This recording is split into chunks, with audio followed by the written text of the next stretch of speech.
I'll talk about Zigzag model, which is a series of work I done with my PhD student, Jack Donahue, who is graduating this year. And he's a very good student. Well, and we wrote 3 papers in total on this, and the first 2 are mostly, well, just about classical dynamics, and the third one is about quantization of the model, and there is also work in progress where we're thinking about a better way to quantize it. And so I mostly wanted to talk about quantum part of the story today, but I will start with reviewing the classical story first. And so let me start with just writing the Lagrangian of this model. So the Lagrangian, that's its form.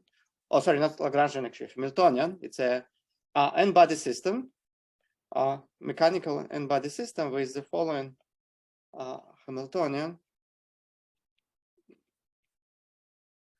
So you can may think about is a chain of particles with nearest neighbor interactions, chain of massless relativistic particles, and the potential is of this form. So it's basically this. So when there is ordering between particles, and when the ordering in space coincides with intrinsic ordering of the particle, then there is no interaction, and otherwise there is a linear potential. And so this factor here, which in the rest of the talk will be set to 1, but it's it's a reminder of how we arrived at this model. So let me say just a couple of words about that. So we were studying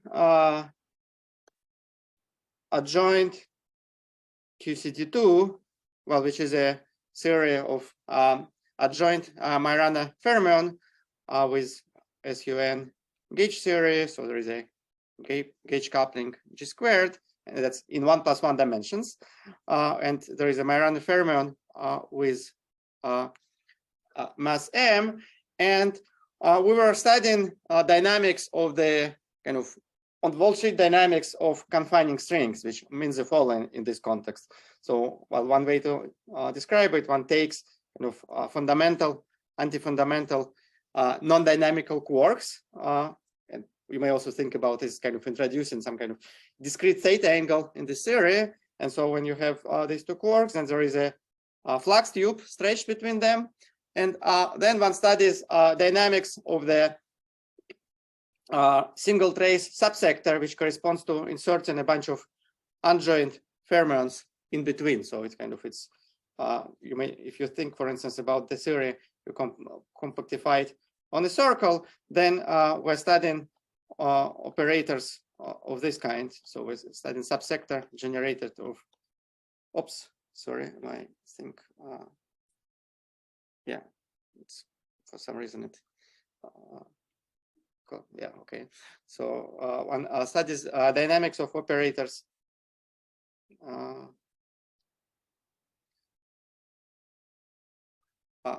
of this kind, and we work in a strict planar limit, which means this subsector decouples from the rest of the theory. So one really just like it becomes a closed subsector, and it describes what analog of 2-dimensional analog of what one would call confining string in high dimensions. So in high dimensions, confining string can oscillate in transverse directions. So here there are no, in pure Yang-Mills theories, there are no dynamical degrees of freedom. That's why we introduced these adjoint fermions, but they mimic the same dynamics in the in 2 dimensions, which is present also in high dimensions. And we work in the, we take the following order of limits. So there is Toft coupling, which is dimensionful in this case, and which sets the string tension. And we work in the limit when the fermion mass is much larger than the string tension. So that's when one expects this theory to be weakly coupled. Well, however, as we'll see, well, it's follows already from what's it's written here. It's slightly non-trivial this weak coupling expansion is non-trivial in this sector with a flux tube. And then furthermore, we take also the limit when the energy of the quarks inside the flux tube is large compared to their mass. So there is this order of limits, and that's why, because of the first limit, I'm working with. That's why the kinetic term has this form. So I'm treating these quarks as massless. But on the other hand, this first limit allows me kind of to work perturbatively, with this system. And basically, what happens if there is sorry, what does it mean? What is E again, please? It's the energy in the psi fields. Yeah, that's the energy in the psi fields, right? And so there is a ground state energy given just by tension of a flux tube, tension of a string, but these are energies of excitation. So I'm looking at the relativistic excitations on this. And you're thinking of this as a state in the theory, or some operator whose correlation functions you'll compute? Well, yes. So you may think about kind of, well, as I said, one way to think about it, that you introduce two like very heavy fundamental pair of fundamental anti-fundamental quarks that creates kind of some heavy quark meson, and then there are lots of excitations of that object corresponding to inserting adjoint fermions. Right. So I'm thinking of this as a state in a certain sector of the Hilbert space. Right. Yes. And so, for instance, in general, at finite n, there are additional states in this theory, like which can be drawn like this. So it's kind of hadrons, right? So these are closed strings with certain number of fermionic excitations, but there is no a strict planar limit. There is no mixing between these different sectors. So this single trace subsector becomes unitary and defines it. Okay. And so then in principle, one can work out explicitly, but because it's a two-dimensional series, so confinement is a classical phenomenon here. So one, as usual, one fixes some, like actually we fix for this state is like usually in the study of hadrons, people work in the light cone gauge, but to study this subsector, light cone gauge is slightly confusing because you have these static quarks at the end. So it's one just works in the axial gauge. One fixes gauge Ax equal to 0, then integrates out A0. One is left with Gauss's law constraint, and basically one gets a very explicit form of the Hamiltonian restricted to this subsector. So there is explicit Hamiltonian, which I'm not going to write down, and that Hamiltonian in particular, it also mixes states with different number of fermionic insertions. But then we're trying, the goal of this whole exercise was to try to develop high energy expansion for the worldsheet theory. So we want to work in the ultrarelativistic limit, and the intuition is that because underlying gauge theory is weakly coupled at high energies, there should be a way to also develop some kind of perturbative expansion at the in this worldsheet theory in the confining string subsector. And then what happens if one looks at this full Hamiltonian and looks at the leading terms which survive in this high energy limit? So first of all, there is kind of in the leading order, there is no mixing between states with different number of partons, with different number of adjoint fermions, and that's because underlying theory becomes free at high energies. But well, if one looks in the momentum space, then kind of there are some terms which at high energy limit they become kind of they stay large. So there are some kind of IR divergences in the momentum space, which in the position space they translate into the statement that there is this potential which grows at one of the spatial infinities, and this Hamiltonian, so it arises as a leading term in this high energy expansion. And so kind of the big goal would be, well, first to understand quantization. So one wants to develop high energy expansion when one starts with this Hamiltonian at zeroth order approximation, and then just builds quantum mechanical perturbation theory around that Hamiltonian. but we're So kind of yeah, I'm thinking yeah. of this linear thing as a fold in the string if the quarks go the wrong way. Is that right? Right, exactly. So the way to think about it, yeah, well, eventually we'll kind of, I'm thinking the limit. So there is kind of this IR Ligurator, which is a distance between this first and last fundamental quarks. So I work in the, I'm thinking in the L going to infinity limit. And then indeed what this Hamiltonian describes, so it describes now scattering. So there is, if you take initial state, then there is, at early times, there will be a bunch of right movers and bunch of left movers, and they go towards each other. And when they, so this ordering which this model has, it corresponds to color ordering of these quarks. And so when the ordering in space is the same as color ordering, then there is no potential. But then as quarks starts crossing each other, so one starts forming this kind of zigzags, and that's the origin of the name. So the all dynamics is coming from the zigzags, and that's the origin of. So now when the ordering in space is different from color ordering, then the linear potential arises just from the fact that particle here now the kind of it's tagged in one direction by two strings attached to it. They're not compensating anymore. So yeah, that's why is the simple. momentum linear?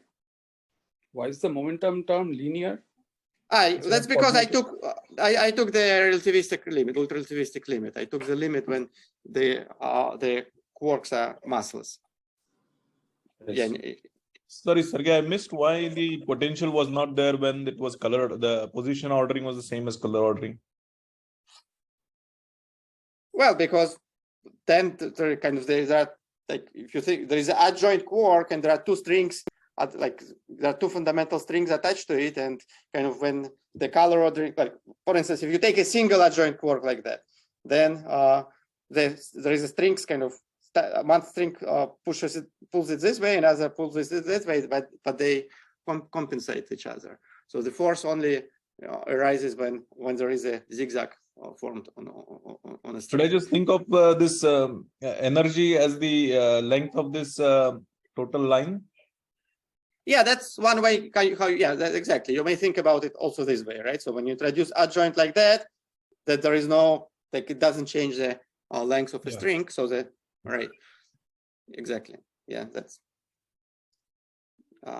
okay. Are there any further questions about that? That's the model. Regarding the linear term in the momentum, usually when you have such linear terms, there's some sort of matrix associated with them, like for instance the Dirac matrix, or say if you have gauge boson, some other matrix. I mean, just standalone linear terms in momenta, how are He's you thinking of square root of p squared plus m squared, and the limit p is very large. I think Exactly, right, yes. Well, initially there was in the field theory description, yeah, there was a Majorana fermion, so there were some kind of matrix structure there, but then kind of when writing this Hamiltonian in terms of already physical degrees of freedom, it just reduces to this, right? And it did. This is obtained by taking limit m going to 0, square root of p squared plus m squared, as Shara said. Yeah, that's where it came from. Yeah, now let me tell you a few properties of this Hamiltonian, and well, I should say, well, it's a remarkably simple model, and I feel, but as I'll try to convince you, well, there is some very interesting physics here, and I think it's quite a beautiful model. So I think it's, at least for me, it looks like one of those very, very simple systems where actually one can learn quite a bit from them. And well, so far I should say that the story is much nicer at the classical level than at the quantum, but well, we managed to quantize the model, but I'm not happy.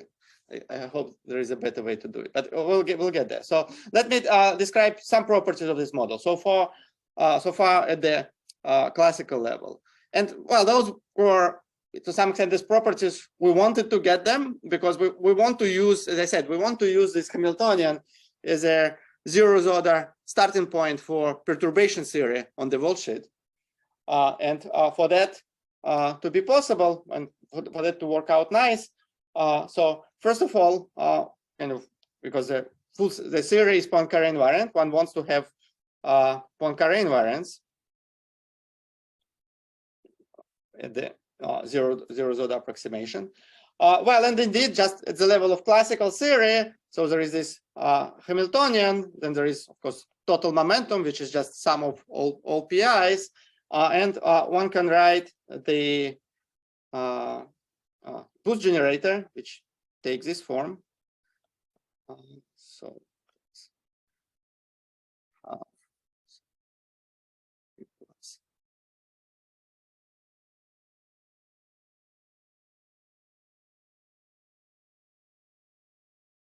So with this V is a potential, which I had before. So this is the explicit form of the boost generator, and one can just check that at the level of classical Poisson brackets, J, H, and P, they form the 2D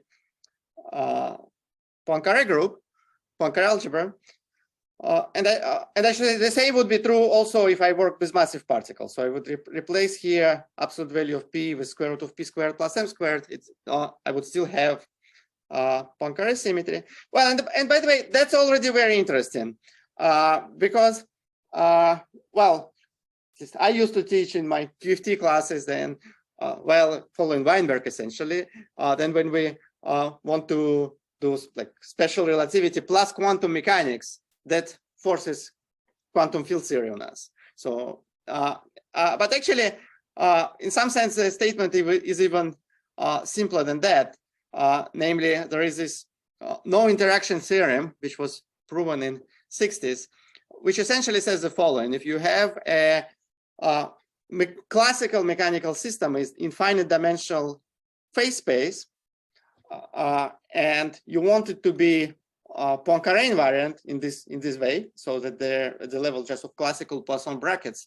And there is additional like technical assumption, which is important, however, that the coordinates of particles, they transform under like Lorentz transformation. The transformation rules are the same as in kind of what you expect from under Lorentz transformations. Then the system can be brought by canonical transformation, which doesn't affect coordinates. It can be brought to a free system of free particles. So basically, the statement is, even if you stay in the finite dimensional Hilbert phase space, that already at the level of classical dynamics, there are no interacting relativistic systems. And so, but that's true in higher dimensions. Now, in 2 dimensions, there are several known relativistic systems that are so-called, like I think called Ruissenard-Snyder models, but actually those are not counterexamples to this statement. Those are because their coordinates they work in kind of rapidity space, and so those are very interesting systems also. But coordinates there don't transform kind of in geometric way, in the usual way under Lorentzian boosts. And actually, this assumption about coordinates and that theorem, I think, it's technical. There should be a way better way to say what one really wants. But anyway, so this model here, it is actually a counterexample to that theorem, which is possible in 1+1 dimension. So this model is something very unusual. So it's an example of kind of relativistic invariant already at the classical level. It's an example of relativistic invariant n-body system, which I think makes it very interesting to study interacts in relativistic invariant n-body system. And I think that on its own makes it very interesting to study and understand what's going on here, for instance, the quantum level, because kind of there is this tension between relativistic causality, for instance, and possibility of the action at a distance due to presence of the potential. That's kind of the physical reason why we don't find such series in high dimensions. So Sergei, I'm thinking of this as a consequence of the fact that 1+1 dimensional Yang-Mills theory has no propagating degrees of freedom. So you can generate this interaction by adding a quantum field theory and yet get rid of it without degrees of freedom. Is that right? The Gauss law constraint is the only interaction. Right. Yes. Essentially. And also it's kind of, it's related to what you're saying. It's also related to the fact that kind of just the presence of constant electric field in 1+1 dimensions, it doesn't really break Lorentz symmetry, right? And that's why this counterexample is possible in 1+1 dimension. Yes, thank you. Good. yeah, so this model does have Poincaré symmetry. That's good. But then on top of that, again, to use something at the zeros order for perturbative expansion, it's better be that that approximation is itself solvable, right? So one want this. Sorry, just one. Otherwise. Sorry, Yes. one question. Would a system of particles in 2+1 dimensions interacting by Chern-Simons interaction be another counterexample? That's a good question. Somehow I thought that in 2+1 dimension it shouldn't be possible, but it has a sort of similar flavor because you can integrate out the gauge field. No, I agree, right? But yeah. Is there a Hamiltonian description of it similar to this, where also kind of coordinates transform? I mean, certainly in the non-real. I think so. I think so. Yeah. I'm not sure. I think so. I'm not sure. Yeah, I expect there should be some subtlety there because at some point I'm trying to remember because we had this thought and then, but at least when one goes through kind of this proof of no interaction theorem, it really looks like 1+1 dimension is only. Yeah. Okay, maybe the main difference, maybe one difference is that the theory does not become weakly coupled at high energies, so you cannot suppress particle creation. Because in that system, the interaction strength is independent of energy. Whereas here, you've suppressed particle creation because of weak coupling at high energies. Right? Okay, but gauge coupling in 3 dimensions is also dimension, like not the Chern-Simons gauge coupling. I see. Okay. So yes. There will be no. Because that's k. It's an integer. It's fixed. Right?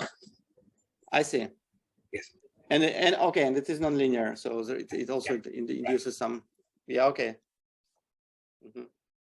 Good. Okay, so to use this as a zeros order approximation for perturbation theory, one wants this model to be solvable. Which kind of usually means, well, it's integrable in the sense, well, there is no particle production here by construction already, restricted to n-body subsector. But then just at the classical level, that's kind of one can check that initially we just checked it on Mathematica. One takes this Hamiltonian and one finds that indeed, if one looks at this scattering, then it's integrable in the sense that the set of initial momenta is conserved, and finally, if you look at early times and look at the late times, then the set of initial and final momenta are the same, and that's where we needed to take the massless limit. So if one doesn't take massless limit at finite mass, that's not true. So at finite mass, this system is not integrable, and that actually indicates that there should be some really big issue with this quantization as n-body system, right? Because this property, the fact that there is momentum transfer in the without changing the number of particles, it contradicts to relativistic crossing. So it tells us that we shouldn't be. This will be something very unusual when we try to quantize the system. But in the massless limit, that issue doesn't arise. So at the classical level, there is no momentum transfer. That system is integrable at the classical level. And actually, well, I'll say just a few words because also it will be important for what's going on later. But I think this story, that's what our first 2 papers covered. The integrable structure in this theory is quite beautiful. And as I already said, kind of, I think the quantization which we have so far, it doesn't kind of raises to the same level of beauty as the classical integrable dynamics in that model. So I think there should be something better than that. Let me say a few words about kind of the how integrability works in this theory. So first of all, it's just at the classical level to describe dynamics of this model. Actually, it's convenient to treat momenta and coordinates somewhat universally because this potential, like this Hamiltonian, if you see, it's almost invariant on the exchange of the momenta and coordinates. At least it's linear both in momenta and in coordinates. So one introduces the following string of variables like P1, Q12, P2, etc. Pn, where P's are momenta of particles, and Q12, for instance, that's a difference in coordinates between first particle and second particle. And associated with this string of variables, there is a variables of kind of classical spins, if you wish. There is just signs of the corresponding variables.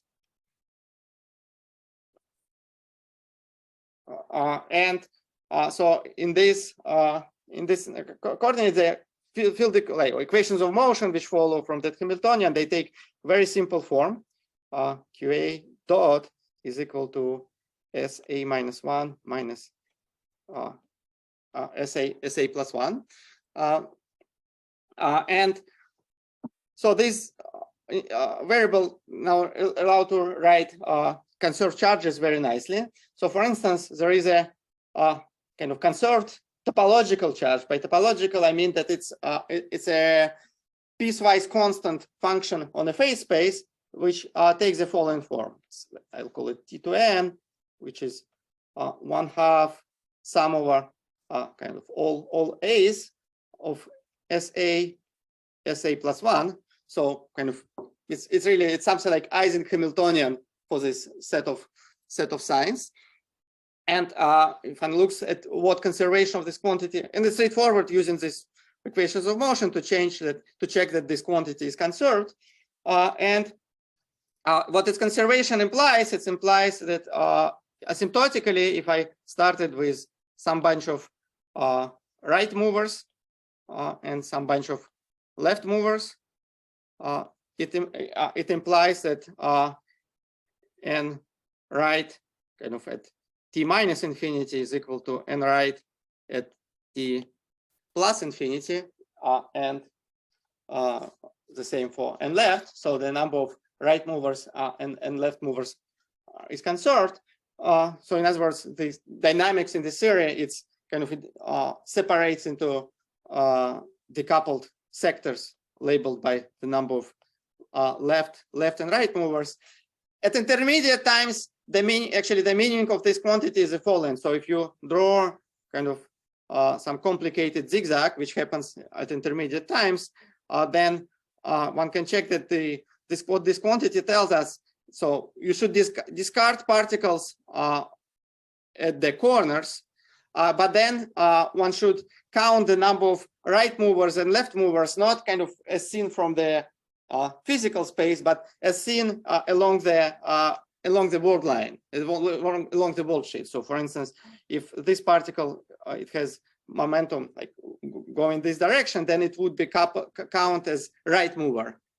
And then the statement is that kind of at also intermediate times, the number of left movers and right movers stays constant. That's kind of counted this way.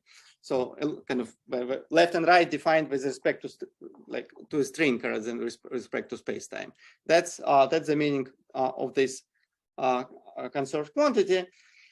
And then one can just explicitly construct the large set of conserved charges in this system. Actually, the system is not only like Liouville integrable; it's what can called maximally super integrable, which means there is a 2n minus 1. So the n is like little n. Actually, I should have called it the 2n is dynamics of the dimensionality of the phase space, and so this system has 2n minus 1 algebraically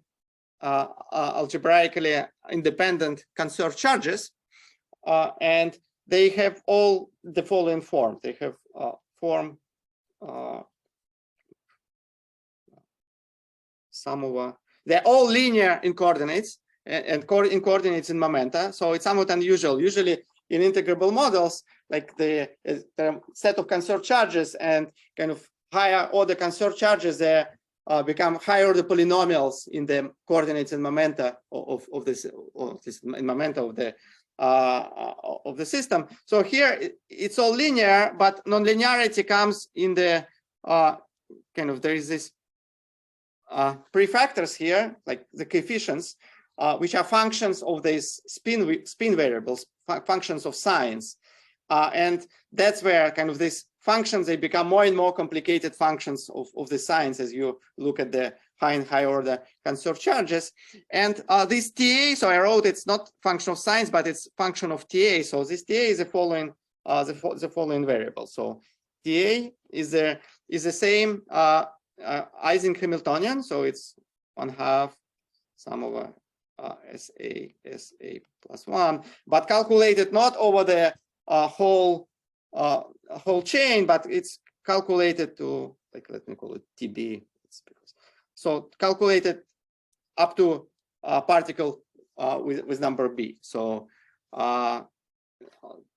it's roughly speaking, it counts it's related to defect operator in Ising model, right? It counts it counts the number of sign flips in this sequence on the left of the particle. So that's the form of those charges. And actually, well, of course. Again, when you say left, yes. you mean on the contour, or I mean you mean on the string or the space? I mean on a string. I mean, yeah, using the ordering. Yeah. Okay. And sorry, one Right. question. Maybe you said this in the beginning and I missed, but why is it that you don't consider this system on a compact space like a circle? One can consider that, yeah, that's good. So one can consider this model also on a circle, which would correspond to study like string wrapped around the circle. Well, it's a little bit, the system has some similarities with Toda chain, right? It's nearest order interaction, and instead of this exponential potential in Toda, we had this piecewise linear potential here and particle relativistic, but that would be analog of kind of periodic Toda chain. And indeed, although it's just a little bit more complicated. So for instance, we don't have full description, full integrable structure description of this periodic case, but we checked, like just again, numerically on Mathematica, we checked that also periodic system is integrable. Okay. So indeed, it's interesting case to consider, but just this non-compact limit is simpler. Okay. Okay, so yeah, so like for Ising model, one can, instead of talking about signs of individual spins, one can replace like all the signs, they also can be reconstructed from these T variables. And actually, that's where things become very nice. So kind of in one in these T variables, so this is A, that's a label of this Q variables which I had, and this the possible set of TA variables. And so if one kind of draws on all the allowed set of TA variables, it becomes well, some discrete set of values, and it's, well, I'm not very good in drawing parallel lines, but it depending on the NL and NR, that becomes some kind of parallelogram in the square lattice, and kind of the dynamics, the classical dynamics of the initial spin chain, it maps into in this plane, it maps to some classical crystal melting story, namely basically every zigzag configuration, it's translated into kind of some line like this on this lattice. So you may think about this kind of, this is a way to just uncode what zigzag configuration you have at the moment. And at early times, when you have a bunch of left movers on the right and bunch of right movers on the left, one starts down here, and at late times, one gets configuration which is here. And as time evolves, what happens, and one goes from here to here. And the rules are that at each point, when kind of particles, what may happen, particles may flip signs of their momenta because they turn back, or zigzag may form. And the rules are that the way it happens, if there is a corner looking like downwards, then it can can get flipped, and one can get configuration like that. So for instance, the very first thing happens, so you have a bunch of right movers, can have a bunch of left movers. The very first thing which happens is that rightmost right mover forms a zigzag which with a leftmost left mover, and kind of then that corresponds to kind of flipping like that down here. And yeah, so really kind of my dream is that there will be kind of good quantization, like in the nice quantization of the models, there will be some nice story kind of where kind of what should happen at the quantum level, that somehow this deterministic crystal melting, which one finds here at the classical level, where kind of the sequence of which corners are being melted depends on determined by initial momenta and positions of the particle, where it will turn into something like really stochastic melting. I think there should be quantization like that, which where at least where this picture will be realized. That's not what we have at the moment. But anyway, so there are these 2n-1 conserved charges, and what these conserved charges, what they allow to do, first of all, they have the following meaning. At early times and late times, they just these 2n-1 quantities, they reduce to left moving and right moving momenta. So like asymptotically, they tell us, so first of all, that P1 right, P2 right, etc. So they tell us what I already told you, that the set of individual momenta are conserved. But then also they tell us that these coordinate differences are conserved. So like Q1, 2, Q2, 3, etc. asymptotically. So which means that really also what happens in this model, so particles, they're experiencing as a set of like zigzagging, but at the end of the day, the different time differences, the spatial differences are conserved, and all what happens, there is just overall time delay. And so these particles, this set of conserved charges is almost the same as for free massless particles on a line, but the difference is that there is time delay, which can also be calculated. Classical time delay can be calculated using the it follows from the algebra of these conserved charges, and the time delay is such that it's the same for all left movers and the same also for all right movers. And the classical time delay is the following form. So say, for instance, for time delay experienced by right movers, it's just equal to the total momentum of left moving particles, and the time delay experienced by left movers is equal by the total momentum of right movers. So that's again just can be derived from this algebra of classical conserved charges. Well, which is kind of it's the same as it's the same time delay, which for instance, which corresponds say to TT bar scattering, so of massless particles, and it can have similar geometric origin. It comes from just these strings being stretched during scattering. And so actually we expected also that given that in TT bar deformed series, in some sense one loop exact, so this classical time delay here coincides with the time delay of some exact time delay in some quantum model. So we expected that quantization of the system will also there is a quantization of the system where this time delay becomes also exact time delay at the quantum level. And we'll see. Well, it's kind of that's what happened. But there is yes. One question: is there any relation of this model to the hard rod model? Has this similar kind of feel? Well, you mean the Cardi had this paper like for TT bar? No, well, not in any context.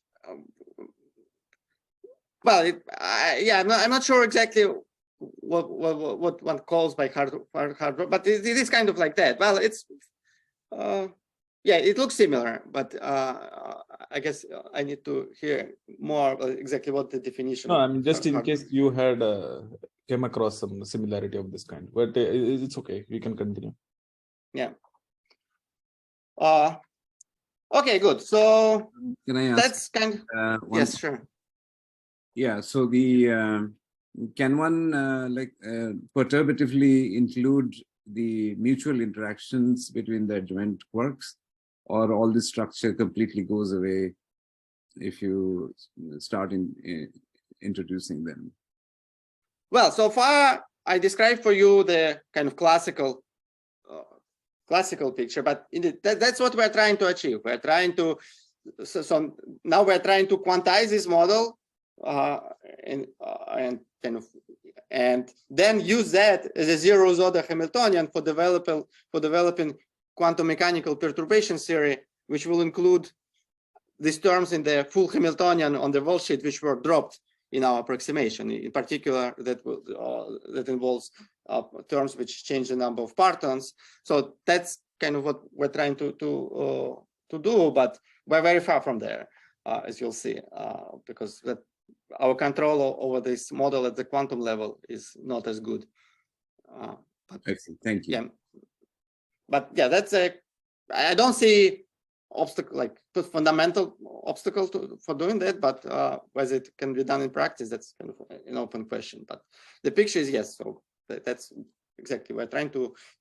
That model looks like a natural zeros order approximation for the worldsheet dynamics, and we want to use it as a starting point for perturbation theory. Okay, so let me. So that was a kind of summary of what we know at the classical level. Let me now talk about quantization.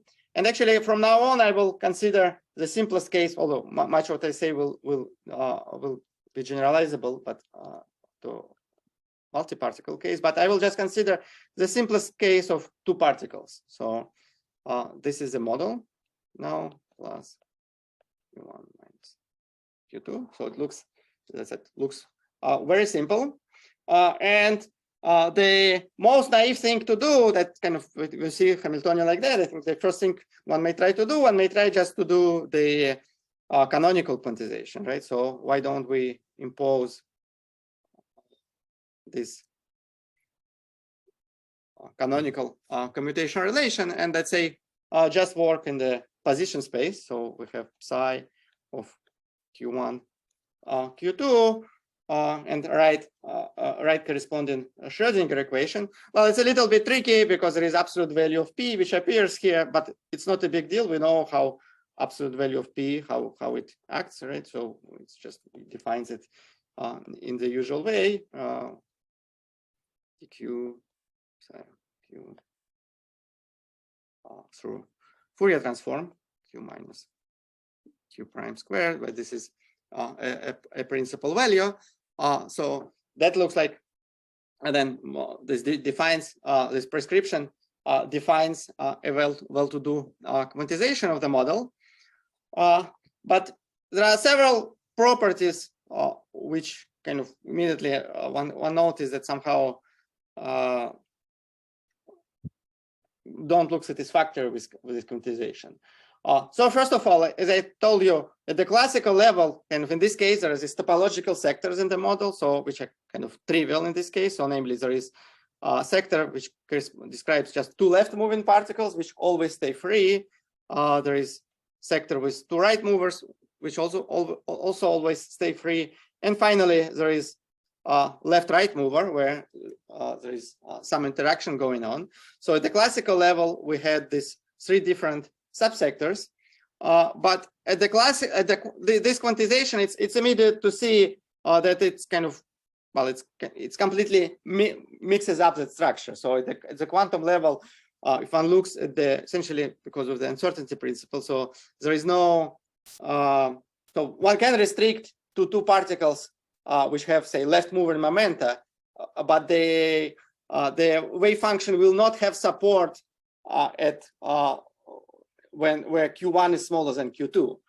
So in other words, there is no, like if one thinks about this coordinate space wave functions, then there is no subsector there which describes just left movers and right movers, not interacting ones. So this quantization kind of immediately messes up the this integrable structure present in the classical model. One may also, there is a one may say, okay, let's take the attitude that probably this quantization maybe it just describes left-right sector, and one can try kind of to work with the resulting Schrödinger equation explicitly. One can try to solve it. We didn't manage to solve it analytically. It's some kind of non-local equation, but one can deal with it numerically, and one finds a phase shift which approaches the TT bar phase shifts, the linear phase shift at high energies, but at low momenta, one definitely sees that there are corrections. So at least it's not quantization which kind of respect that phase shift, which, well, maybe that's on its own is not necessarily it's maybe not a necessary condition for consistent quantization, but that's is what happens here. It gets modified. But also, if one looks at this algebra of charges, so we had this Poincaré algebra at the classical level, and one looks at what happens with those at the level of in the presence of, like, at the quantum level, then there are contact terms which really break the algebra, and it doesn't look like there is some simple like ordering prescription which will fix it. So this quantization doesn't seem to be compatible with Poincaré symmetry, which perhaps the biggest problem of all. And so it's instructive to think what went wrong. What's wrong with this quantization? Why somehow it's not what one wants to think about. And for that, it's useful to come back and to think about the just classical phase space structure of the initial model at the classical level. So, well, it's four-dimensional phase space, so I'm not able to draw it. But what I will draw, let's fix the total momentum. So let's separate total momentum, which is P1 plus P2, and then conjugate kind of the Q1 plus Q2 over 2. And instead, let me, so I fix total P, I separate these variables, and I will be drawing the phase structure, the phase space in the this P and Q, P and Q that the coordinates, the coordinate differences and momenta differences of the two particles. I will be drawing phase space in the two-dimensional slice of the phase space. And so this slice at P, capital P negative, negative total momentum, it takes this form. So this is Q, this is P, and oops. So there is this region. So this is P over 2. This is P minus P over 2.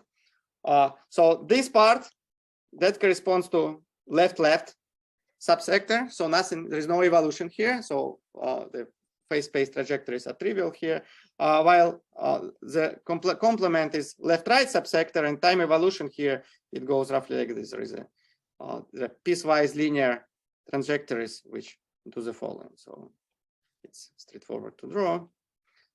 So then at P equal to 0, that what happens is left-left strip, it just shrinks to a line. So at P equal to 0 in the rest frame, that's how the trajectories look like. And at P positive, it's the same picture which I had before, but instead of left-left, now, oops, why it skips, okay. Instead of left-left, I have right-right now. So that's the structure of phase space. And so it's kind of clear that really first of all, the physical phase space here, it's not full R4, but one should think about this three separate topological sectors and excise the boundaries between those sectors. Because, for instance, like if one looks here, then the kind of geometry of the trajectories in the phase space, it's badly discontinuous, and as one crosses this line. So kind of to appropriate quantization of this model, it should be careful and not to treat like this naive quantization which I was using before. It just kind of treats the phase space as R4. But kind of I think what these pictures teach us that the correct quantization should take into account that the phase space is not R4. It's but there are like these 3 different subregions of R4, and one should kind of quantize these different subregions and respect the geometry of the phase space. And in particular, even at the classical level, if one looks at the boost generator J, that really, well, because it changes the sign of P, but on the other hand, at negative P and positive P, one finds like different sectors, left, and right. So already at the classical level, that Poincaré invariance, it's only there, this trajectories of J in the classical phase space, they're only kind of well-defined if one cuts out the boundaries between different topological sectors in this phase space. So it's not surprising that the quantization, which was neglecting this non-trivial kind of structure geometry of the phase space, screwed up the Lorentz symmetry, because already at the classical level, it's somewhat subtle. Okay, so well, that tells us essentially, well, in general, it's hard. Like if you have generic phase space, it's generic symplectic manifold, and I don't think there is a universal rule how to quantize it. In particular, for manifolds like that, where you just cut out some regions, linear regions in the phase space. In general, one wouldn't know how to do. But here we know, because these conserved charges, which I kind of described to you before, one can check that they really define global. They provide to us globally well-defined action angle variables in these different regions of the phase space. So the prescription for the quantization, which we're using now, is to first make a canonical change of coordinates, which first one works in different subsectors separately, and in each of the subsector one makes a canonical change of variables to those conserved charges. As I told to you, there were 2n-1 conserved charges, but there was yet another quantity which is not conserved, which wasn't a conserved charge, but it was kind of like a clock variable. It was a quantity which at the classical trajectories, it grows linearly with time. So which means that it's Poisson bracket. Okay. Which tells us the Poisson bracket with Hamiltonian is constant. Sorry, can I ask a question? Yes. Yeah. So the so you were saying that instead of R4 you have some open subsets of R4. Yes. And in which you should exclude the the boundaries between these things, and and then you're saying that the algebra of the HP and J, the Poincaré algebra, is okay in each of these open subsets. So what I mean is that these guys are operators, and what do you mean? You mean that when I apply them, I mean, in what sense are they? What I mean to say. No, so far, yeah. That statement. So far, made the statement at the just classical level, but now I see. But now what the suggestion is that in each of these open subsets, go to globally defined set of kind of canonical variables, which are provided by construction of these classical charges, which I described before, and see what happens there after one does that. So by construction, that will preserve the integrable structure of the theory. And let's see indeed what happens now with conserved charge. Okay. Well, So in this two-particle case, and the interesting subsector is left-right, right-right, and left-left are kind of trivial. So let's focus on that. So in left-right, so these conserved charges, they essentially reduce. I will be calling it by capital variables: P1, P2, Q1, Q2. Where so there is this following. So and it's really this kind of charges. As I said, the algebra of charges is the same as just for free massless particles. So in terms of these variables, so first of all, there is a restriction that P1 is positive, P2 is negative. So one is left mover, another is right mover. And then the Hamiltonian is just equal P1 minus P2. Total momentum is equal to P1 plus P2. So it's really a system just of two massless particles. And in particular, there is J, which is just trivial, J, Q1, P1 minus Q2, Q2, P2. So there is no problem to quantize in those variables. And one gets just, well, in momentum space, for instance, momentum representation, one just gets a family of states which are labeled by this P1, P2, which one might think about as just light cone momenta of the corresponding particles. So it's all rather trivial. But of course, kind of we want now to reconstruct back the physics of the underlying system. And the physics in that is that so we need to come back in the initial coordinates, right? So because in mechanics, in general, when you have classical mechanics, for instance, it's really the choice of what you call physical coordinates. That's what determines the physics. And so I wrote to you what these p variables are, but the q relation of these capital Q variables to initial coordinates are somewhat complicated. So, for instance, let me give you expression which will be important. So there is the following: the initial little q, which is difference of initial physical coordinates, it's expressed through these new variables in the following form. It's expressed HO2 minus Q over 2 minus absolute value of P over 4 minus 1/2 absolute Q minus P over 2. So that's kind of the change of, in this case, one can write down very explicitly this change of variables between initial coordinates and these action angle variables. So that's the initial physical Q. And there is a similar expression for like average Q, which I'm not writing here, but there is a very explicit expression.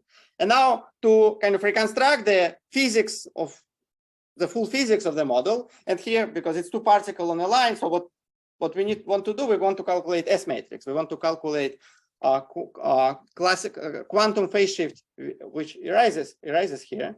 So what we will do, we'll do the following. So first of all, let's, for simplicity, also it can be also done more generally, but let's fix let's work in the rest frame where total P is equal to 0. So then kind of that means all states, I work in the energy eigenstate basis by construction of this quantization, and that expression which I had there, it simplifies for little q. It becomes HO2 minus absolute value of q. So what we will do now, we want to find the eigenstates of this operator Q. So it's the opposite of what we're used to do in quantum mechanics. In solving scattering problem in quantum mechanics, we, like in the QM2 class, we work usually in, say, coordinate representation, and then we solve energy stationary Schrödinger equation, which provides for us the stationary scattering states. So here, this quantization already brought us to energy eigenstate basis. So instead, I will be looking for the eigenstates of the coordinate operator, and then I will want to and then we'll calculate in this quantity. But of course, this quantity, it's the same thing, right? It's the same stationary y function, but just calculated in a different way. So instead of starting in the coordinate representation and looking for energy eigenstates, I started with energy representation and looking for coordinate eigenstate. But the physics of this wave function is the same. I can extract from that wave function the scattering phase in the usual way. So the only subtlety here is that so this H, the Hamiltonian operator, it's constrained. The values of this energy eigenstates, they take values, well, essentially all positive values, and which means that it's a little bit tricky to define. So if I want to define this operator, so if I want to put hat here, and this Q, capital Q operator, so very naively, it's operator which is conjugate to Hamiltonian. So it's very naively, it's something like DH. So that's this clock variable I referred to. That's operator whose Poisson bracket with Hamiltonian is positive. But that's a famous example of a subtlety in quantization and quantum mechanics when you have particle moving on a half line, which here it's more like which momentum restrict to half line. Then the corresponding operator, naive operator, which you write is not, it doesn't have allows self-adjoint extension. So that means that strictly speaking, this operator Q is not really well defined here, which is related to usual problem, kind of that quantization of even free relativistic particles. It's not like defining coordinate operators there is tricky. It's basically doesn't exist. So that's a reflection of that fact. So it's a little bit hard then to say, kind of, there's some ambiguity what one wants to call this absolute value of Q, because normally one would start with self-adjoint operator and say go to its eigenbasis and define the absolute value operator is taking the just absolute value of corresponding eigenstates. So our prescription, which kind of we said some other arguments motivating it, but our prescription was just to use the following expression. So like now let me write down the equation which will be solving Q. That's the first term here, and for absolute value of Q, we use the same representation which one would use at the infinite line, but restricting the integration over. So it's the same formula which I wrote for you before, but with restricting the integration over the half line. So, well, we had several arguments why that sounded reasonable, but at least kind of one may check that even though the operator capital Q is not self-adjoint, actually this operator is self-adjoint. So at least it defines for us that's a well-defined equation. And so the goal is now to solve. So that equation is essentially what replaces Schrödinger equation in this quantization. So this equation which determines these matrix elements between H and Q, but as I said, it's not the same as Schrödinger equation. It's rather eigenvalues. It's equation which determines eigenfunctions and eigenvalues of the Q operator. And we need to solve this equation. And yeah, I'm kind of short on time, but let me just say a couple of things here. So there is something very nice here. Namely, we're interested in S matrix. So which means we're interested in the behavior of the solution in the region where Q, in this case, it goes to minus infinity, because my potential, remember, so this operator here on the right-hand side, it corresponds kind of to this potential, so which the asymptotic region corresponds to Q to minus infinity. But if one thinks about this equation as kind of some analog of Schrödinger equation, and Q is eigenvalue, that means that asking what happens at Q minus infinity, that corresponds to high energy limit in the usual way. It would be high energy limit. Here's large coordinate limit, where physics becomes semi-classical. As usual, at high energies in Schrödinger equation, physics becomes semi-classical.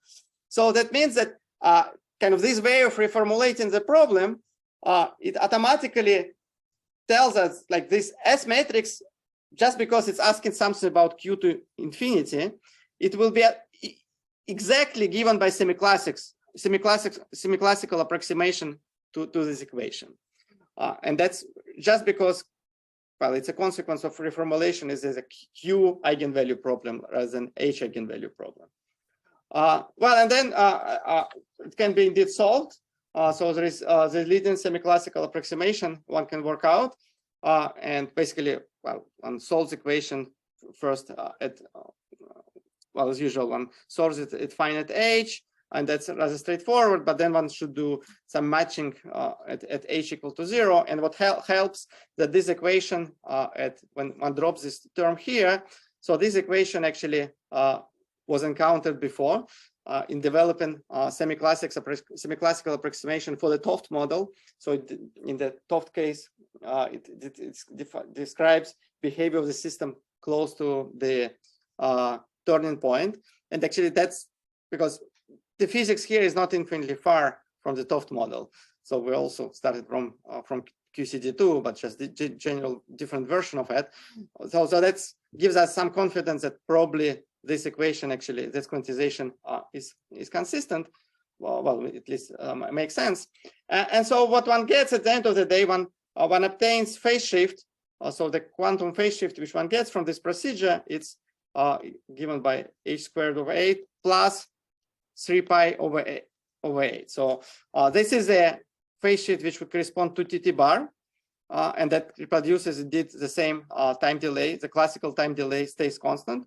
There is this quantum correction comes from essentially one loop effect, which is still captured by leading of the semiclassics. And it produces just a constant correction to the phase shift. And that constant correction also, while it is there in the 't Hooft model, it's responsible for the intercept of the meson trajectory in the 't Hooft model. So I think, this model is not exactly TT bars. There is this interesting constant shifts here, but it's for most of the physical observables, well, it doesn't affect time delay, for instance. It only affects some kind of global properties of a model. If one, say, put it on a circle, is what somebody was asking, that presumably the fact that there is this constant shift, constant shift to the phase shift will have an effect. And I should say, the last thing I will say, that kind of as a cross check that what we're doing is correct, we checked that with non-zero value of p, because this quantization was Lorentz invariant, but this prescription for calculating S matrix, that is not manifestly Lorentz invariant. These physical coordinates which we're using kind of they're given by this rather complicated expression in terms of kind of Lorentz invariant variables. So we checked that if one works in the non-zero value of p, then that correctly complements this phase shift that one gets h squared minus p squared. One recovers Lorentz invariant phase shift. So at least there is this cross check that this quantization does reproduce the correct Lorentz invariant phase shift, also explicitly work in the moving frame. So yeah, let me stop here. As I said, well, clearly this procedure for quantizing the model can be generalized to n particle subsector. Just the prescription basically to use these classical action angle variables, which we constructed when we studied the classical integrable structure. However, well, it's even at the two particle level, we get some integral equation, which is rather complicated. So I said, I expect there should be some nicer story, given how the model is, how beautiful the model is at the classical level and how simple it is. I expect there should be better quantization, which also will be more friendly to developing perturbation theory. So here, so far, it looks quite challenging using what we have here to start to use it as a zeros order like step for perturbative expansion. Okay, so I guess that's it for now. Are there any questions?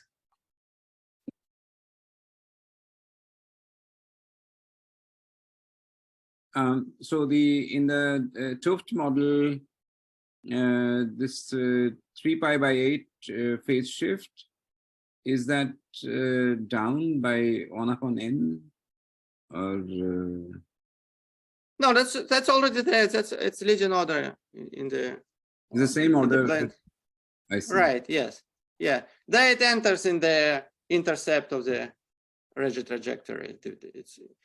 Yeah. Okay. I have forgotten that. Okay. Thank you. Yeah.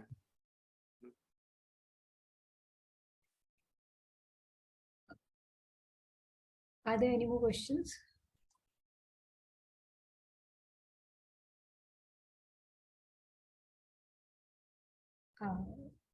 If not, let's thank the speaker again. Thank you. Thanks so much, Sergei. Very nice talk. Yeah. Thank you. you. Very nice. Bye. Bye. Bye.